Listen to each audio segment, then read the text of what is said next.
Está no ar o podcast da Labs. Esse é o nosso Labscast. É um projeto piloto que a gente tem a intenção de ter convidados com a gente nesse projeto, né?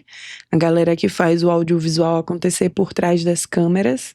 E aqui a gente vai falar sobre trajetória, repertório, como também a cultura, a nossa identidade atravessa o nosso trabalho, como o nosso trabalho acaba moldando também quem somos, né, ao decorrer dessa caminhada.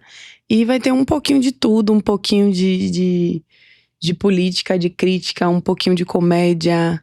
A gente vai contar coisas engraçadas que a gente viveu, coisas absurdas que a gente viveu. O que é que a gente não quer mais viver.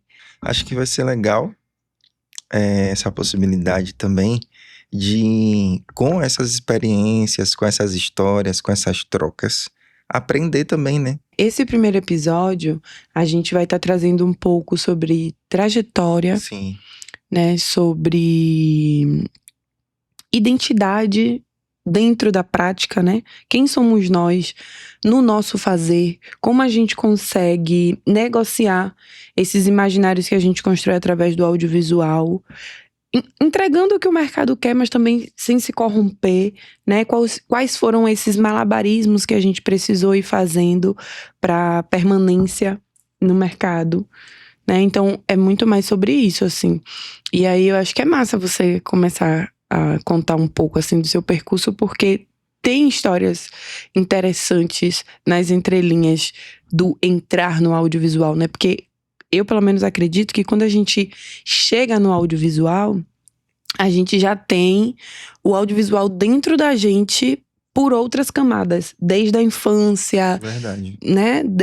Conte um pouco.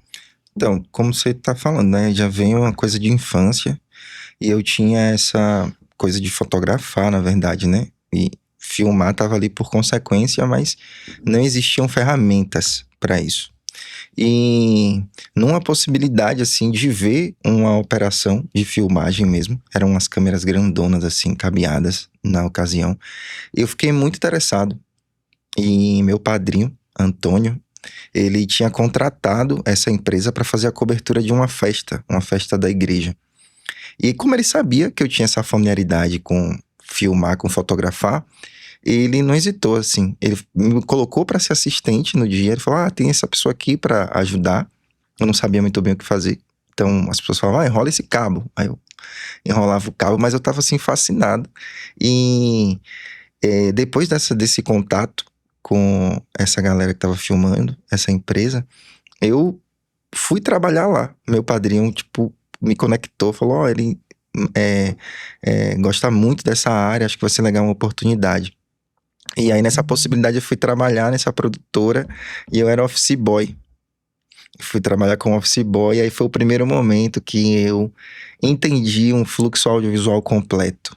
Foi a primeira vez que eu vi, assim, de perto, as imagens serem captadas, chegar na ilha, serem editadas e entregues. Então, era uma empresa que fazia muitas formaturas lá em Salvador, naquele antigo centro de convenções.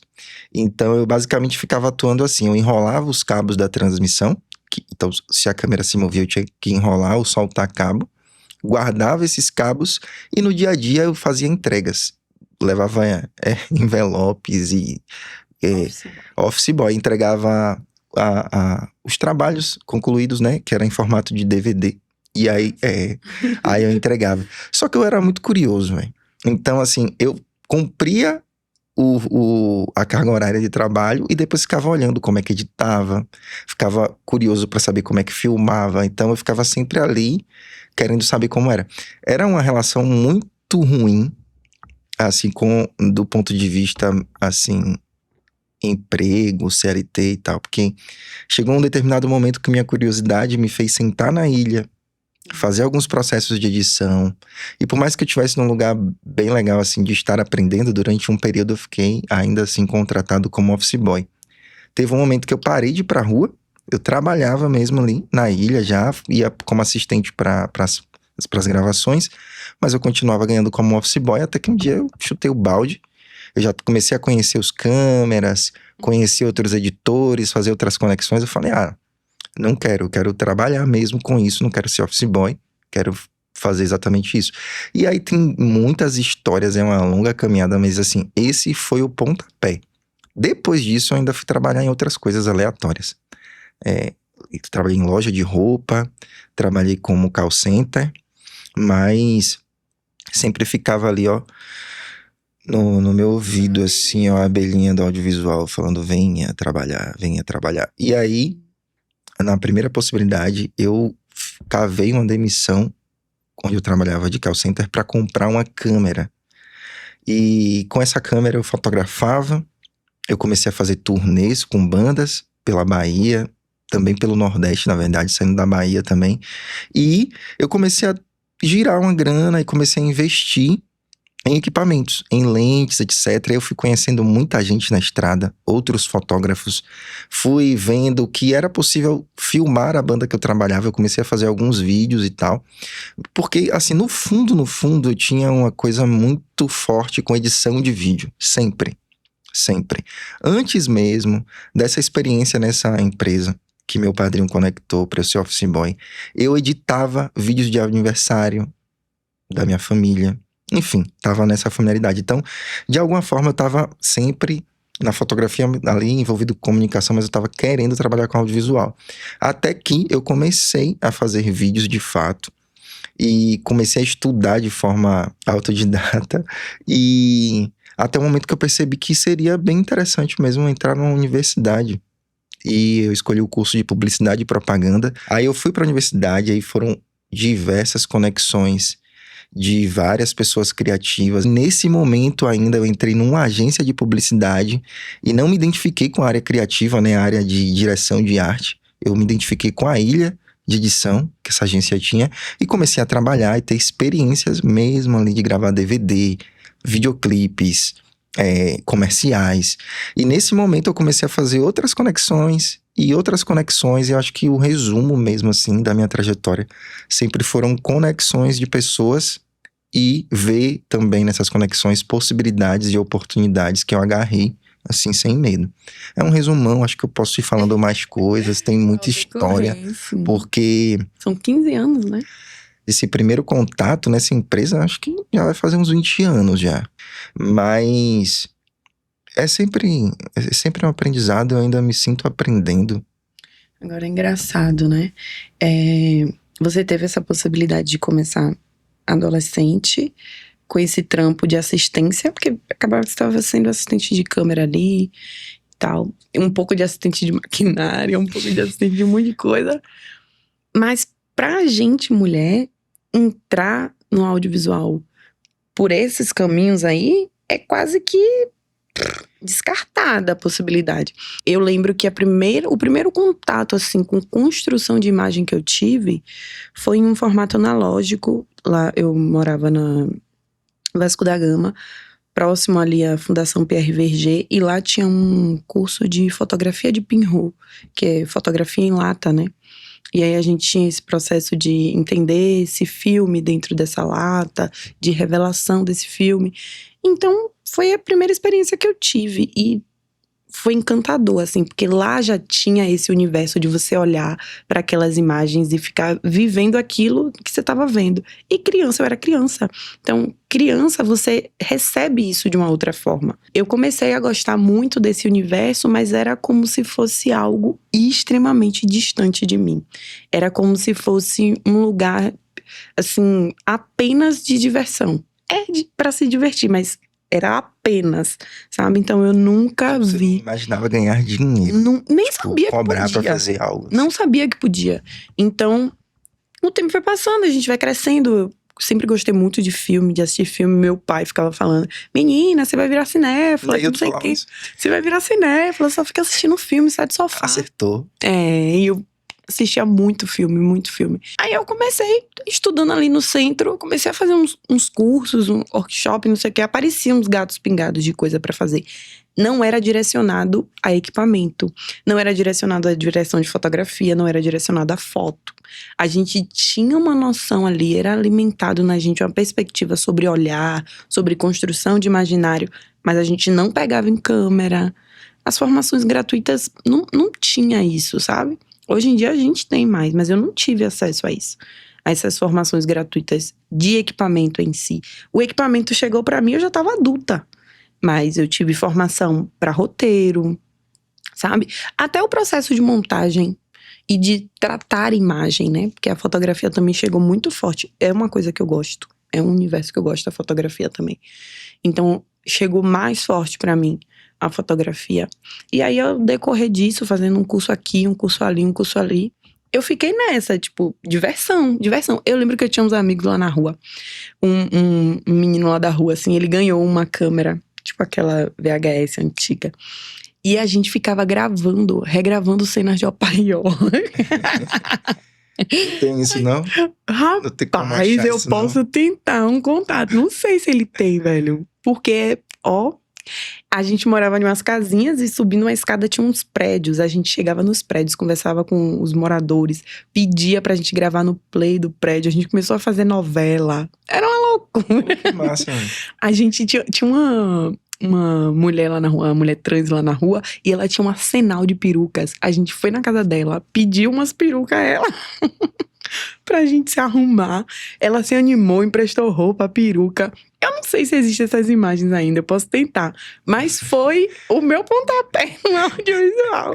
Foi assim, entende? E eu tinha um grupo de amigos de infância que a gente trabalhava com produção. A gente se contratava, porque a gente fazia o nosso evento, a gente filmava as nossas coisas, era a gente com a gente. Então eu sempre tive, o tempo inteiro, assim, na minha vida, o fazer. Tipo, ou eu vou fazer, ou eu não vou viver isso, sabe? Eu não tive ninguém pra me colocar. Tem uma coisa que aconteceu comigo, que foi o seguinte. Eu fazia uns vídeos em casa e tal, e aí teve um aniversário de uma amiga da minha mãe, e aí a minha mãe falou pra amiga, não, meu filho trabalha com filmagem. Ele faz. Aí ela, quanto ele cobra? Aí a mãe falou, ó, tem uma amiga pra filmar o aniversário, e aí você tem que ver quanto cobra. Aí eu não sabia, não tinha uma noção, assim. Aí eu lembro que eu tinha uma câmera digital da minha mãe e o computador pra editar. E eu era bem novinho, acho que era menor de idade. E aí ela falou, a gente negociou em R$50. Uhum. E aí, o aniversário, eu fui lá, filmei e tal. E, enfim, nesse momento, assim, eu já tinha pego a visão. Aí eu falei, se eu fizer um aniversário todo final de semana... É R$50 todo final de semana.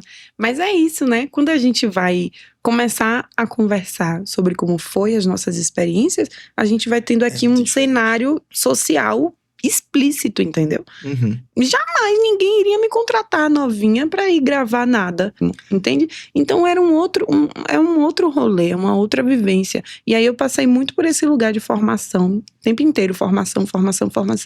E aí eu sempre escrevia, eu tinha esses amigos que a gente ficava construindo as coisas da gente lá na rua, gravando na rua, entendeu? E aí eu fui pra outros caminhos, eu fiz radiologia, eu fiz outras coisas que ainda me trazia esse universo de registro, né?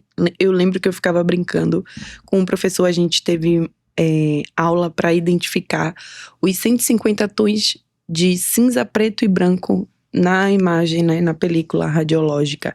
E aí eu ficava brincando com ele, não, professor, vambora, eu quero aprender a revelar, eu fiz isso desde criança. A fotografia me preparou para radiologia. Hoje eu sei que foi a radiologia que me preparou para fotografia, o trato com as pessoas. Porque assim, quando você pega uma pessoa, vamos pensar a radiologia para além ali do formato hospitalar. Quando você pega uma pessoa que você vai fazer um raio-x de um tórax, de uma mulher, por exemplo, que precisa retirar o sutiã, sabe? Que precisa estar com um roupão ali um pouco mais exposta a você. Então você entende que você está fazendo o registro de um corpo, de um ser humano, que muitas vezes quem está construindo a imagem não olha para o outro como ser humano, olha apenas, eu preciso desse take, eu preciso desse clique. Eu tive muito tempo essa mentalidade operacional, porque eu fotografava show.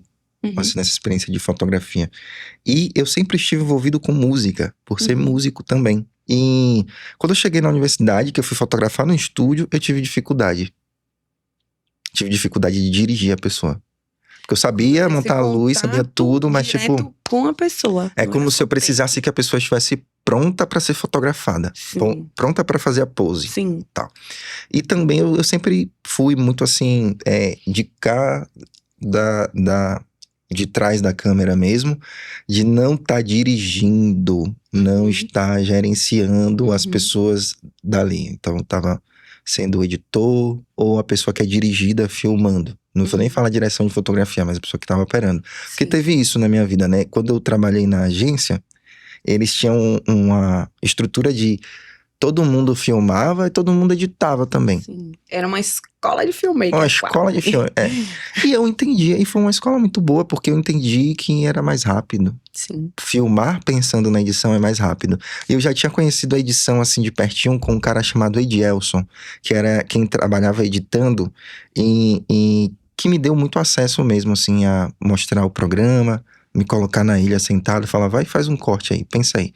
Então eu entendi mesmo a linha do tempo nesse momento com o Edielson, então eu tinha essa coisa, eu gostava muito da edição, e aí eu percebi que quando eu ia filmar, eu tinha uma noção de fotografia e tal, eu conseguia fazer coisas completas assim, né? Eu não sabia que isso se chamava ser videomaker ou filmmaker, mas eu sabia que tinha como. Inclusive foi um jeito de eu empreender. Eu comecei a fechar, não com produtoras nem agência. Comecei a prospectar trabalho diretamente com empresas, pessoas, artistas, e eu oferecia o processo completo, mesmo que eu fizesse esse processo sozinho. Então eu tive esse lugar. E quando você fala disso, de a radiologia te ajudou a me relacionar com a pessoa para o registro. Eu lembrei agora na época que a gente se conheceu, que eu tava fazendo parte de um podcast, eu era sócio de um podcast, e eu fazia a comunicação desse podcast, né? Eu fazia a parte de comunicação. E você trazia, nesse momento, todas as ideias que eu achava as melhores pra executar. Eu não sabia que você que eu usava pra executar. Mas assim, eu falava pra você. Não, é real. Ficava de boa. A gente conversava, né? Falava, pô, foi uma merda hoje. Aconteceu isso e tal. E você falava, velho, por que vocês não fazem isso? Por que você não faz esse caminho e tal? E aí eu ficava pegando uma visão, que você tinha esse trato, você tinha essa mentalidade de gerenciamento do todo. Sim. Não necessariamente da posição. Isso aí tava de boa, a posição da câmera, o áudio e tal, a fotografia. Eu lembro que era bem bonito, assim, o podcast. A comunicação era muito bonita também, né? Era bonito. Os conteúdos de comunicação. Mas eu fazia, assim, dentro das suas ideias. Eu pegava, assim, as suas ideias de comunicação e fazia o que era possível. Então é por isso, inclusive, que a gente é sócio. Que nesse momento eu falei, não, mas é isso. Quero ser seu sócio. Eu passei muito tempo acumulando ideias. Eu passei. Foi um período de plantio muito longo. Individual, né? Individual, sozinha, entendeu? E, assim, eu tenho projetos escritos, que estão guardados, que eu só sentava, tinha ideia, falava, velho, vou guardar isso. E escrevia, e pronto. Minha mãe foi uma fonte de referência, sem querer, assim, muito forte também. Patrícia? O quê? Eu lembro todos os eventos da minha vida, minha mãe com a câmera pendurada no pescoço. Dona Dilma também. Dona Dilma andava com uma câmera digital, que inclusive era um ranço pra me emprestar. Não, mas minha mãe tinha desde a câmera analógica, ela tinha uma pretinha assim, daquelas saboneteira bem bonitinha. Ela botava o filme, queimava e ela tirava, era uma agonia e levava pra revelar. Então assim, minha mãe, ela tinha isso muito forte do registro, e depois ela pegava as fotos e ela escrevia o que aconteceu, assim, ela botava uns... Eu tenho minhas fotos de criança, minhas fotos de criança, tem assim... Eu estou com fome, o balãozinho assim, eu com a boca chorando assim. Poxa, eu tenho poucos registros. Minha mãe sempre fotografou. E depois que veio a câmera digital, ela pegou uma câmera digital e ela deixava eu pegar na câmera. Ela tinha uma bonitinha, assim, eu lembro que eu ia pras festas com minhas amigas, fazia foto assim no espelho com a câmera. Botava as fotos no Photoscape. Photoscape, botava aqueles highlights assim. Fotolog, você tinha Fotolog? Hã? Fotolog. Não, eu usava Photoscape. Não, o Fotolog era uma plataforma, tipo uma rede social, só que somente fotos. Não. As redes sociais que eu peguei mesmo foi MSN, Orkut, Facebook pra cima, porque a gente é de gerações diferentes. Ok. Ah, tudo boa, eu sou de 90. O interior que eu nasci foi Entre Rios, numa região chamada Subaúma, que eu não conheci, assim, tipo, saí bem novinho de lá, fui pra Esplanada e morei em Esplanada até os 9 anos, ficava preso em casa, literalmente preso, assim, olhando a rua pela grade. E quando eu fui pra Salvador, quando eu fui pra Salvador, eu já tinha 9 anos, então eu tinha a mesma educação, assim, de estar preso dentro de casa. Eu só tinha acesso a ir pra igreja e ir pra escola. Era basicamente isso. Então, não sabia que existia nada no mundo além do que eu via na minha frente, assim. Você vê, comigo já é uma outra perspectiva, porque eu nasci e cresci ali às margens do Centro Histórico de Salvador. Diferente, velho. Então eu estudava ali perto da Castro Alves. Então aquele universo todo ali pra mim, de cultura, de tudo aquilo ali, sempre foi de bandeja, sabe? E aí eu ia pra a Fundação PRVG, porque a menina que cuidava de mim, Ivna, ela fazia dança lá com o Negrizu. Então eu era pequena, eu ia, ficava vendo, aí fazia uma aula de uma coisa, fazia uma aula de outra coisa. Via as meninas trançando o cabelo, já aprendia. Então eu tenho esse repertório assim muito rico. Eu agradeço muito aos meus ancestrais por desde pequena me fortalecerem com isso, sabe? É o axé. E isso é o que de fato, assim, guia os meus projetos, as minhas produções. Sempre que eu estou dentro de um projeto, eu tento de alguma forma encaixar ali essa minha identidade, porque tem isso também, né? A gente reflete sobre trajetória, mas eu acredito que o mais importante dentro de refletir trajetória é a gente pensar o momento de hoje. Como é que eu consigo, dentro do que eu já passei, negociar o que é também confortável pra mim, para o meu psicológico? Como é que eu consigo infiltrar a minha identidade, o que eu acredito? Como é que eu não vou me corromper com o que o mercado tá impondo por causa de grana? Porque a gente sabe que a gente tem que trabalhar, a gente tem que fazer. Um dia a gente vai fazer um projeto incrível, um dia a gente vai fazer um projeto que a gente fica puta merda. Mas é esse projeto que não é tão incrível a nível de narrativa, de cultura, que tenha grana para poder a gente dar continuidade ao nosso projeto, à nossa trajetória, né? Teve um momento que foi chave, assim, que foi ir estudar no centro. A minha mãe e a minha avó matriculou eu e meu irmão lá no ICEA, lá no Barbalho, né? Barbalho. E aí foi esse momento também que eu tava muito preso, assim, no bairro que eu morava, assim, muito limitado, assim, culturalmente. Na verdade, eu nem sabia a história do bairro. Inclusive, foi o audiovisual que me possibilitou, assim, acesso à história do meu próprio bairro. Que foi um projeto, inclusive, assim, que foi muito incrível, assim, intelectualmente. Porque, na ocasião, Fabis 35mm, ela... Fabis de um Zambi. ela tinha... A gente tinha se conhecido de uma forma muito legal já, assim. Rayon tinha mandado uma mensagem falando, mano, tem uma brother, assim, muita irmã fazendo um projeto e ela precisa de equipamento. E não tem esse equipamento, nem tem como locar. E aí eu tinha as câmeras, as lentes e tal. Não tinha visto ela nunca na minha vida. E aí eu falei, vou emprestar, velho. Bateu assim. Aí foi, levou, fez o trampo e voltou. Aí a gente ficou com a conexão e descobriu que a gente era vizinho. Sacou? E provavelmente já tinha se batido já. Sim. Mas ela era vizinha da minha mãe, assim, na verdade. E aí ela foi e me conectou, falou, você vai editar isso aqui, que é uma série de vídeos do Memorial Zeferina, que é um projeto muito incrível que tem lá no Arenoso. Sim. E aí, a série era com Ialorixá. Eu tive acesso ao material bruto, né? Eu tive que assistir tudo. Então, assim, foi uma riqueza de conhecimento. Uma aula, assim. Foi dentro do contexto audiovisual, né? Mas o audiovisual tem isso, pelo menos é o que mais me encanta no audiovisual.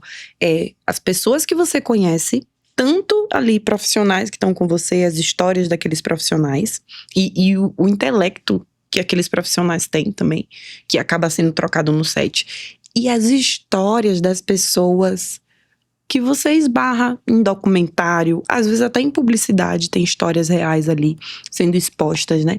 Então, isso é como se você tivesse o tempo inteiro informação, sabe? Dentro da sua própria profissão, para além de você se formar de forma técnica, né? Porque isso a gente não para nunca, porque o audiovisual tá avançando mil, se você não estudar ali suas questões técnicas do setor que você ocupa, você fica para trás. Então, para além disso, estar no set às vezes não, eu me arrisco dizer que é mais valioso do que uma sala de aula, porque eu passei tanto tempo, eu fiz BI de artes com concentração em cinema e audiovisual na UFBA, que não me deu a bagagem que estar no set me deu. Me entregou linguagem, conceitos, muita coisa incrível, vale a pena super. Não é sobre não estudar, não é sobre não fazer universidade. É importante, sabe? Mas também não é o único caminho. Tem muita gente... Passar somente pelo espaço acadêmico não é suficiente.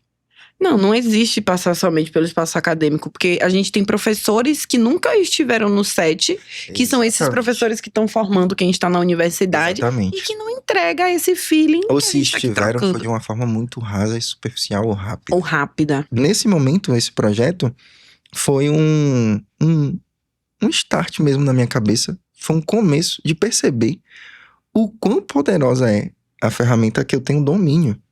Então, ao invés de estar somente prestando serviço em um mercado e rentabilizando esse serviço, percebi que sim, eu tenho uma ferramenta extremamente poderosa de comunicação e que eu posso usar a meu favor, a favor da minha família, a favor do meu entorno, a favor do meu bairro, a favor, enfim, do que precisa, às vezes, de voz e não tem com quem grave, com quem amplifique essa voz, né? E essa já é a deixa para o segundo episódio do nosso Labscast. Olha aí, inclusive... Que vamos falar sobre a responsabilidade da construção de imagens e imaginários, né? E aí, inclusive, é a deixa para agradecer o espaço, que é o Amplifica Creators. Sim, também. Que é um projeto aqui da Embaixada Preta, num espaço surreal de lindo, incrível e confortável. E é muito importante, além da gente falar dos problemas que a gente enfrenta, a gente também falar das conquistas que a gente tem, porque a vida é sobre pequenas conquistas, né? E isso aqui é uma grande conquista, pelo menos eu acho, velho. Ter esse espaço disponível. Você entra, acessa o site, se inscreve, agenda... E vem, tá tudo aqui, os equipamentos, a estrutura, o cenário, tem espaço pra gente se arrumar. Então, assim, é sobre isso também, sabe? A recepção também é muito A recepção maravilhosa. Um abraço pro Augusto aí, que recebeu a gente. Muito legal.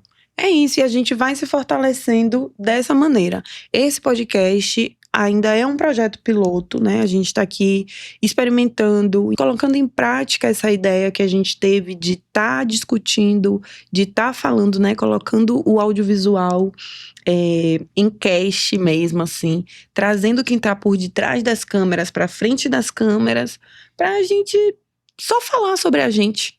Só falar sobre o que a gente pensa, só trazer e apresentar as nossas ideias, as nossas ideologias, porque também é importante, né, para quem tá chegando e para quem já está, ouvir e perceber, poxa, não é só eu que me sinto assim, não é só eu que tô enxergando os caminhos que isso tá indo. E quando a gente começa a discutir e a entender o que o outro pensa e a refletir quais caminhos a gente pode levar a nossa profissão, a gente vai ganhando força, né? A gente vai se alimentando. Tem uma coisa que é uma sensação que eu tive já, às vezes eu tenho de novo, que é a sensação de ser maluco. Assim, ó, acontece alguma coisa comigo dentro, enfim, do contexto ali de trabalho, de uma prestação de serviço. Eu fico, pô, isso tá acontecendo, será que é só comigo? Será que eu tô maluco? Porque primeiro a gente acha que a gente tá errado, né? Será que eu tô fazendo uma tempestade em copo d'água? Mas aí quando eu ouço outras pessoas relatarem, eu fico, não, isso acontece. Isso é real. Isso é real. E se eu não me posicionar, vai continuar acontecendo e vai ser cada vez pior. E aí a gente tem colegas profissionais que perderam a vida, ou que tiveram problemas cardíacos, ou que perderam a sanidade por causa de uma profissão que a gente pode levar por um outro caminho. A gente pode ter sets mais leves, a gente pode ter essa relação de hierarquia em um formato menos denso, sabe? Ninguém tá em uma posição dentro de um mercado para mandar no outro, para delimitar até onde o outro vai. Ali é só sobre tomadas de decisão. Então, também é importante a gente refletir quais momentos a gente está nessas tomadas de decisão e quando a gente está nessas tomadas de decisão, como é que a gente opera, administra esse poder de decisão perante ao outro, a outra, entende? Então, é muito desse lugar aqui. A gente deseja, a gente quer muito poder trazer reflexões, ideias ou só histórias mesmo e rir sobre as nossas vivências e demonstrar como a gente pode se organizar para ter essa via sempre aqui de mão dupla para quem tá assistindo, para quem tá ouvindo e pra gente também, porque a gente deseja receber pessoas nesse Labscast. Gente que não tá aqui em São Paulo, tem gente que tá, enfim, mas eu acho que vai ser muito legal. A gente pensa disso de uma forma também itinerante, não necessariamente fazer. Então esse cenário vai ter outra cara, tudo vai mudar caras. o tempo inteiro, trabalhando e fazendo, e realizando e fazendo, porque não dá tempo de parar, sabe? O bonde passa e se você não entra na hora certa, você fica pra trás, já foi. Entende? Verdade. Então é muito por esse caminho. Eu espero que vocês tenham gostado de ouvir um pouco sobre a nossa trajetória. Um pouquinho mesmo, né? A gente nem contou como a gente se conheceu, a gente nem contou como começou a Labs, mas enfim, eu acho que isso pode vir ao decorrer do processo, até pra vocês continuarem acompanhando a gente. Como começou a Labs é uma longa história. Entendeu? Tem um episódio só pra isso. Só pra Então continuem acompanhando a gente vai estar buscando sempre trazer assuntos que sejam bons pra todo mundo, né? E eu acho que vai ser legal também quando a gente começar a colocar no ar aí, vocês comentarem, pode falar sobre quais temas a gente pode trazer, pode sugerir também pessoas pra gente convidar. Isso. E a gente vai fazendo essa troca, fechou? É isso. O primeiro episódio do piloto está gravado. Esse é o nosso primeiro episódio do Labscast.